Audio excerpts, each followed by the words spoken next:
యోబు గ్రంథము 6వ అధ్యాయము.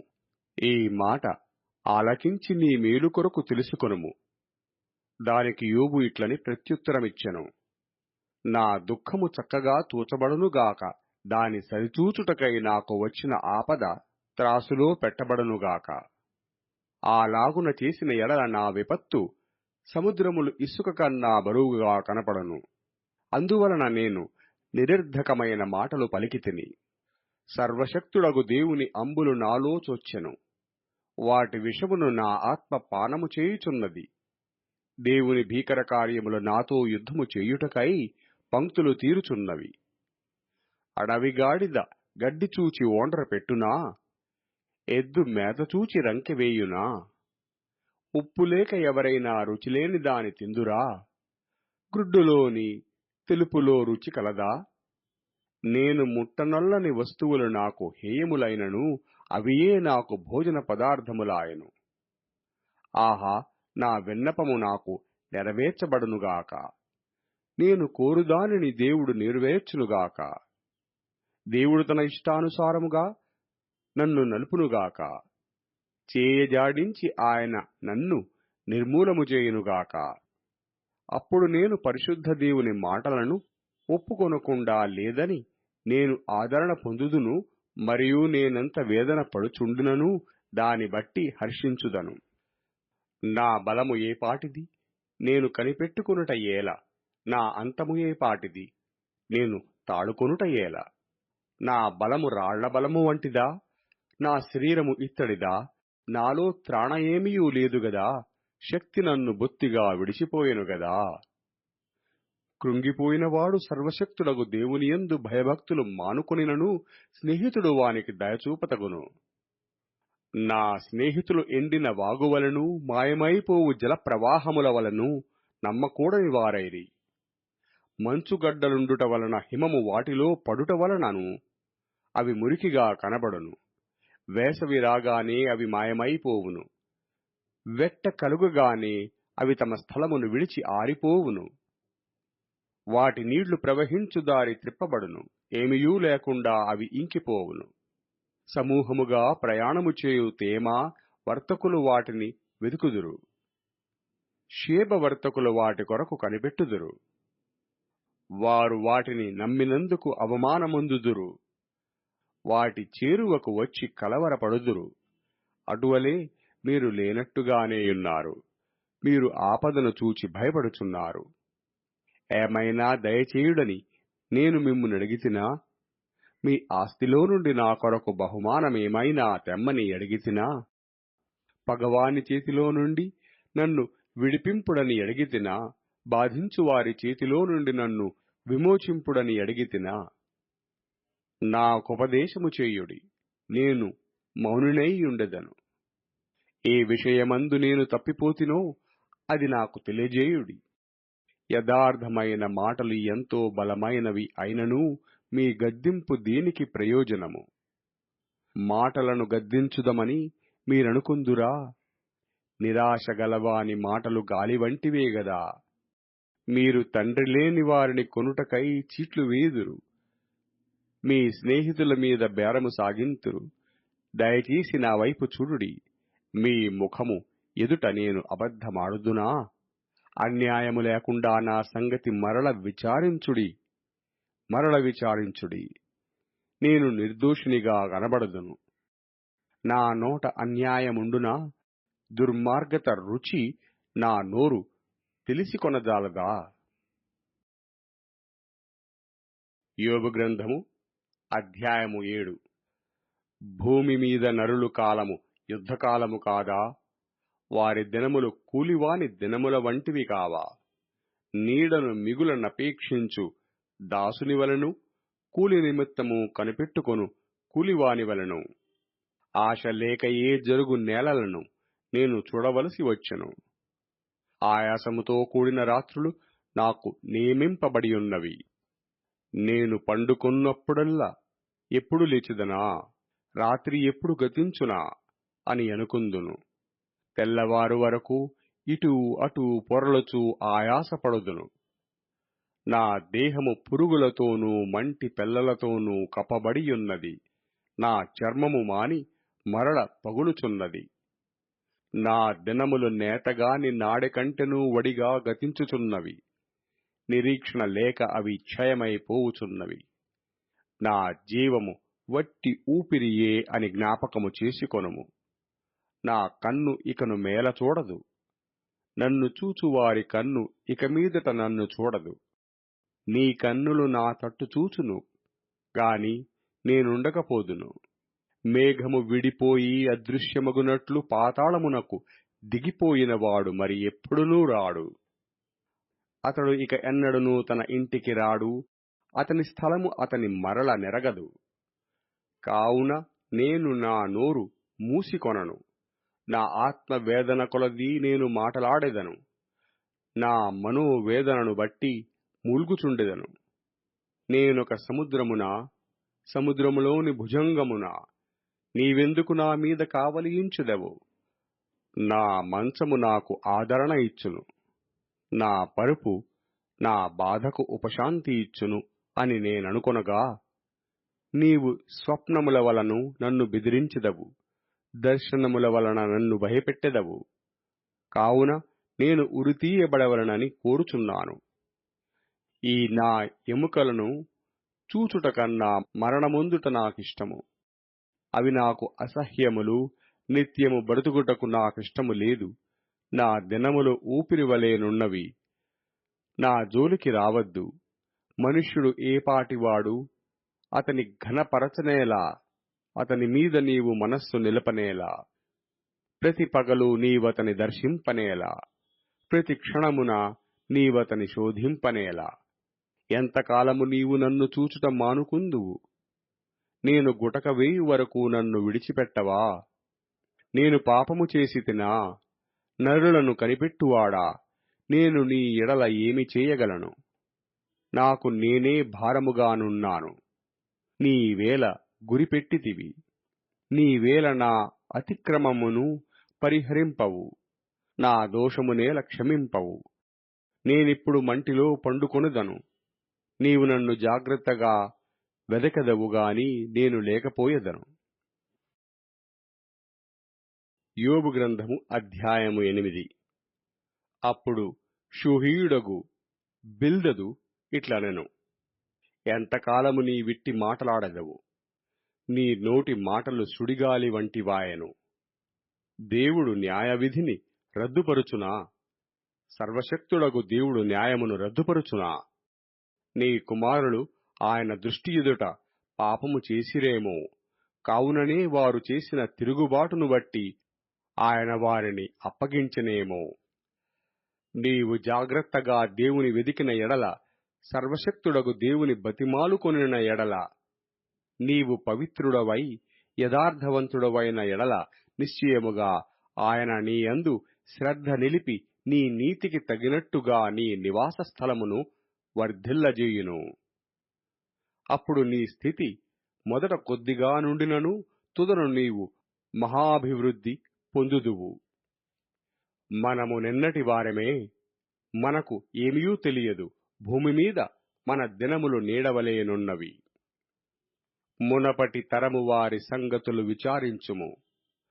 వారి పితరులు పరీక్షించిన దానిని బాగుగా తెలుసుకొనుము. వారు నీకు బోధించుదురుగదా, వారు నీకు తెలుపుదురుగదా. వారు తమ అనుభవమును బట్టి మాటలాడుదురుగదా. బురద లేకుండా జమ్ము పెరుగునా? నీళ్లు లేకుండా రెల్లు మొలుచునా? అది కోయబడక ముందు బహుపచ్చగానున్నది కాని ఇతర మొక్కలన్నింటికంటే త్వరగా వాడిపోవును. దేవుని మరుచువారందరి గతి అట్లే ఉండును. భక్తిహీనుని ఆశ నిరర్ధకమగును, అతని ఆశ భంగమగును. అతడు ఆశ్రయించునది సాలెపురుగు పట్టే. అతడు తన ఇంటి మీద ఆనుకొనగా అది నిలవదు. అతడు గట్టిగా దాని పట్టుకొనగా అది విడిపోవును. ఎండకు అతడు పచ్చిబట్టి బలియును. అతని తీగలు అతని తోట మీద అల్లుకొనును. అతని వేళ్లు గట్టు మీద చుట్టుకొనును. రాళ్లుగల తన నివాసమును అతడు తేరిచూచును. దేవుడు అతని స్థలములో నుండి అతని వెళ్ళగొట్టిన ఎడల అది నేను నిన్నెరగను, ఎప్పుడునూ నిన్ను చూడలేదనును. ఇదే అతని సంతోషకరమైన గతికి అంతము. అతడున్న ధూళి నుండి ఇతరులు పుట్టెదరు. ఆలోచించుము, దేవుడు యథార్థవంతుని త్రోసివేయడు, ఆయన దుష్కార్యములు చేయువారిని నిలవబెట్టడు.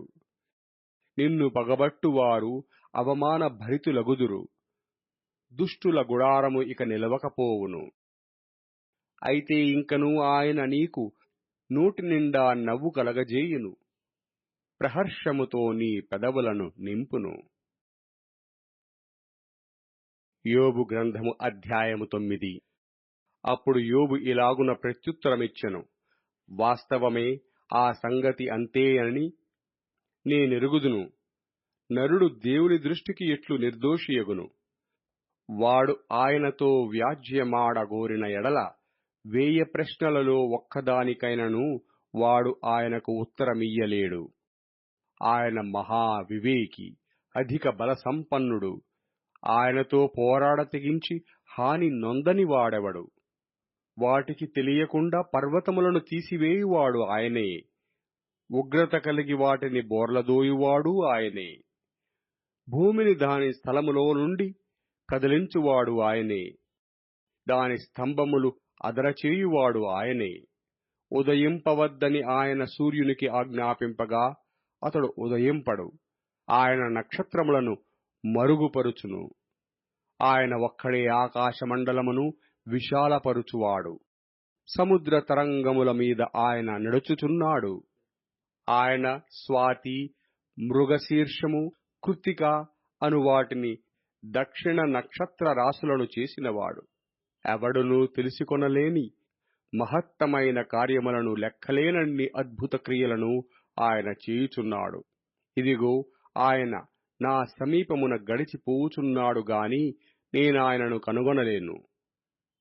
నా చేరువున పోవుచున్నాడు గాని ఆయన నాకు కనపడడు.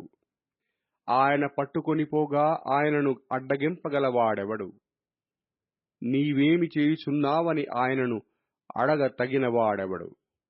దేవుని కోపము చల్లారదురా? హాబు సహాయులు ఆయనకు లోబడుదురు. కావున ఆయనకు ప్రత్యుత్తరమిచ్చుటకు నేనెంతటి వాడను? ఆయనతో వాదించుచూ సరి అయిన మాటలు పలుకుటకు నేనేపాటి వాడను? నేను నిర్దోషినైయుండినను ఆయనకు ప్రత్యుత్తరము చెప్పజాలను. న్యాయకర్తయని నేనాయనను బతిమాల కొనదగును. నేను మొర్రపెట్టినప్పుడు ఆయన నాకుత్తరమిచ్చినను ఆయన నా మాట ఆలకించినని నేను నమ్మజాలను. ఆయన ఆలకింపక పెనుగాలి చేత నన్ను నలుగగొట్టుచున్నాడు. నిర్నిమిత్తముగా నా గాయములను విస్తరింపజేయుచున్నాడు. ఆయన నన్ను ఊపిరి తీయనియ్యడు, చేదైన వాటిని నాకు తినిపించును. బలవంతుల శక్తిని గూర్చి వాదము కలగగా నేనేయున్నానని ఆయన యనును. న్యాయవిధిని గూర్చి వాదము కలగగా ప్రతివాదిగా నుండు తెగించువాడెవడని ఆయన యనును. నా వ్యాజ్యమే న్యాయమైనను నా మాటలు నా మీద నేరము మోపును. నేను యథార్థవంతుడనైనను దోషి అని ఆయన నన్ను నిరూపించును. నేను యథార్థవంతుడనైనను నాయందు నాకిష్టము లేదు. నేను నా ప్రాణము తృణీకరించుచున్నాను. ఏమి చేసినను ఒక్కటే. కావున యథార్థవంతులనేమి దుష్టులనేమి భేదము లేకుండా ఆయన అందరినీ నశింపజేయుచున్నాడని నేను వాదించుచున్నాను. సమూల ధ్వంసము ఆకస్మికముగా కలిగి నాశనము చేయగా నిర్దోషులు ఆపదను చూచి ఆయన హాస్యము చేయును. భూమి దుష్టుల చేతికి అప్పగింపబడియున్నది. వారి న్యాయాధిపతులు మంచి చెడ్డలు గుర్తింపలేకుండా ఆయన చేయును. ఆయనగాక ఇవి అన్నియు జరిగించువాడు మరి ఎవడు? పరుగు మీద పోవు వానికంటే నా దినములు త్వరగా గతించుచున్నవి. క్షేమము లేకయే అవి గతించిపోవుచున్నవి. రెల్లు పడవల దాటిపోవునట్లు అవి జరిగిపోవును. ఎర మీదకి విసురును దిగుపక్షిరాజు వలె అవి త్వరపడిపోవును. నా శ్రమను మరిచిపోయదననియు దుఃఖముఖుడనైయుండుట మాని సంతోషముగా నుండెదననియు నేను అనుకొంటినా నా సమస్త బాధలకు భయపడి వణుకుచున్నాను. నీవు నన్ను నిర్దోషినిగా ఎంచవను సంగతి నేను నిశ్చయముగా ఎరిగియున్నాను. నన్ను దోషినిగా ఎంచవలసి వచ్చెను గదా, కాబట్టి నాకు ఈ వ్యర్థ ప్రయాసమేలా? నేను హిమముతో నన్ను కడుగుకొనినను, సబ్బుతో నా చేతులు కడుగుకొనినను, నీవు నన్ను గోతిలో ముంచెదవు. అప్పుడు నేను నా స్వంత వస్త్రములకై అసహ్యుడనగుదును. ఆయన నావలే నరుడు కాడు, నేను ఆయనతో వ్యాజ్య మాడజాలను. మేము కలిసి న్యాయ విమర్శకు పోలేము. మా ఇద్దరి మీద చెయ్య ఉంచదగిన మధ్యవర్తి మాకు లేడు. ఆయన తన దండమును నా మీద నుండి తీసివేయవలెను. నేను భ్రమసిపోకుండా ఆయన తన భయంకర మహత్యమును నాకు కనపరచకుండవలెను. అప్పుడు ఆయనకు భయపడక నేను మాటలాడెదను. ఏలయనగా నేను అట్టివాడను కాననుకొనుచున్నాను. కీర్తనల గ్రంథం 121వ కీర్తన. కొండల తట్టు నా కనులెత్తుచున్నాను, నాకు సహాయము ఎక్కడ నుండి వచ్చును? యెహోవా వలననే నాకు సహాయము కలుగును. ఆయన భూమి ఆకాశములను సృజించినవాడు. ఆయన నీ పాదము తొట్రిల్లనీయడు. నిన్ను కాపాడువాడు కునకడు. ఇశ్రాయేలును కాపాడువాడు కునకడు, నిద్రపోడు. యెహోవాయే నిన్ను కాపాడువాడు. నీ కుడి ప్రక్కను యెహోవా నీకు నీడగా ఉండును. పగలు ఎండ దెబ్బయైనను నీకు తగులదు, రాత్రి వెన్నెల దెబ్బయైనను నీకు తగులదు. ఏ అపాయమును రాకుండా యెహోవా నిన్ను కాపాడును. ఆయన నీ ప్రాణమును కాపాడును. ఇది మొదలుకొని నిరంతరము నీ రాకపోకలయందు యెహోవా నిన్ను కాపాడును. అపోస్తలుడైన పౌలు కొరింథీలకు వ్రాసిన మొదటి పత్రిక 2వ అధ్యాయము. సహోదరులారా, నేను మీ యొద్దకు వచ్చినప్పుడు వాక్చాతుర్యముతో గాని జ్ఞానాతిశయముతో గాని దేవుని మర్మమును మీకు ప్రకటించుచు వచ్చినవాడను కాను. నేను యేసుక్రీస్తును అనగా సిలువ వేయబడిన యేసుక్రీస్తును తప్ప మరి దేనిని మీ మధ్య నెరగకుందునని నిశ్చయించుకొంటిని. మరియు బలహీనతతోనూ భయముతోనూ ఎంతో వణకుతోనూ మీ యొద్ద నుంటిని.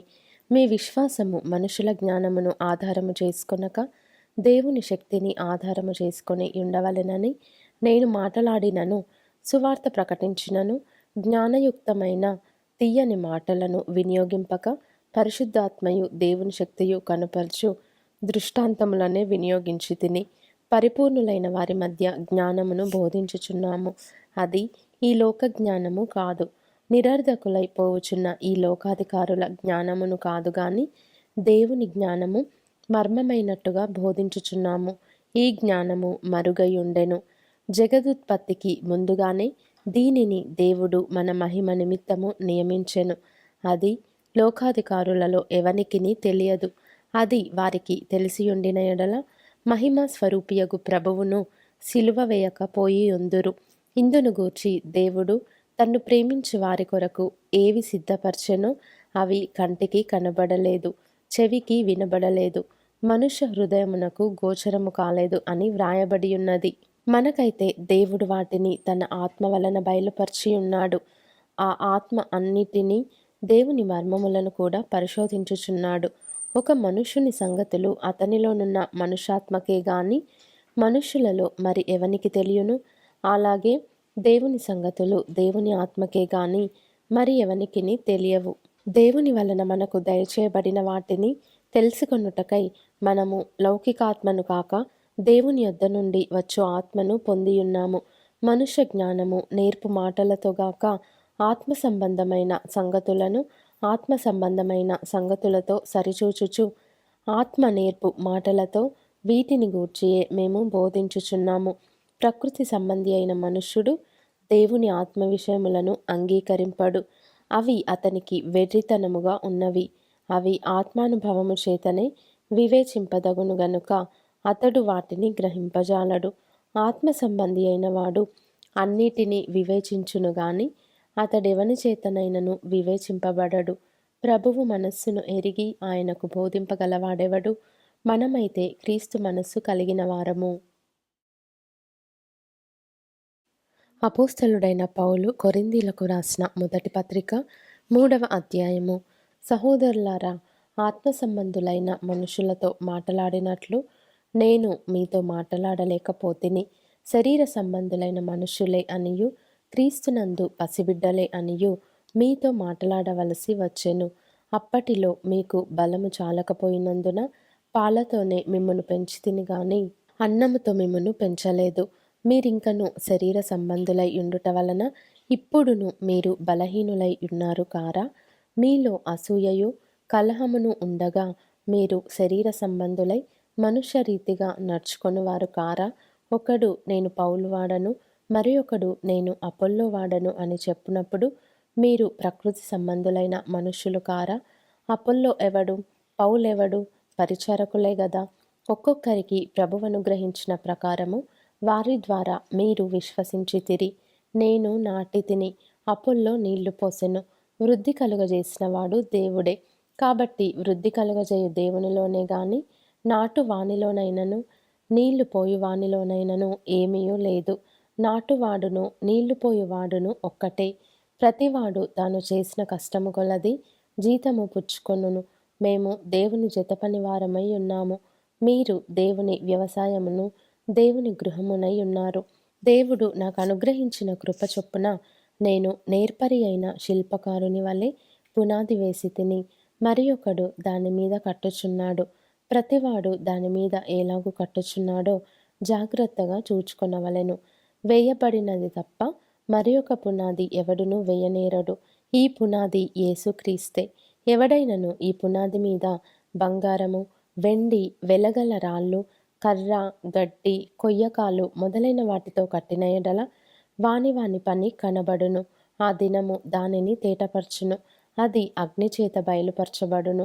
మరియు వాని పని ఎట్టిదో దానిని అగ్నియే పరీక్షించును. పునాది మీద ఒకడు కట్టిన పని నిలిచిన ఎడల వాడు జీతము పుచ్చుకొనును. ఒకని పని కాల్చివేయబడిన ఎడల వానికి నష్టము కలుగును. అతడు తన మట్టుకు రక్షింపబడును గాని అగ్నిలో నుండి తప్పించుకొన్నట్టు రక్షింపబడును. మీరు దేవుని ఆలయమై ఉన్నారనియు దేవుని ఆత్మ మీలో నివసించుచున్నాడనియు మీరెరుగరా? ఎవడైనను దేవుని ఆలయమును పాడు చేసిన ఎడల దేవుడు వానిని పాడు చేయును. దేవుని ఆలయము పరిశుద్ధమై ఉన్నది. మీరు ఆ ఆలయమై ఉన్నారు. ఎవడును తన్ను తాను మోసపరుచుకొనకూడదు. మీలో ఎవడైనను ఈ లోకమందు తాను జ్ఞానినని అనుకొనిన ఎడల జ్ఞాని అగునట్టు వెర్రివాడు కావలెను. ఈ లోక జ్ఞానము దేవుని దృష్టికి వెర్రితనమే. జ్ఞానులను వారి కుయుక్తిలో ఆయన పట్టుకొనును. మరియు జ్ఞానుల యోచనలు వ్యర్థములని ప్రభువునకు తెలియును అని వ్రాయబడి ఉన్నది. కాబట్టి ఎవడును మనుష్యుల యందు అతిశయింపకూడదు. సమస్తమును మీవి. పౌలైనను, అపొల్లోయైనను, కేఫాయైనను, లోకమైనను, జీవమైనను, మరణమైనను, ప్రస్తుతమందున్నవి అయినను, రాబోవునవి అయినను, సమస్తమును మీవే. మీరు క్రీస్తువారు, క్రీస్తు దేవునివాడు.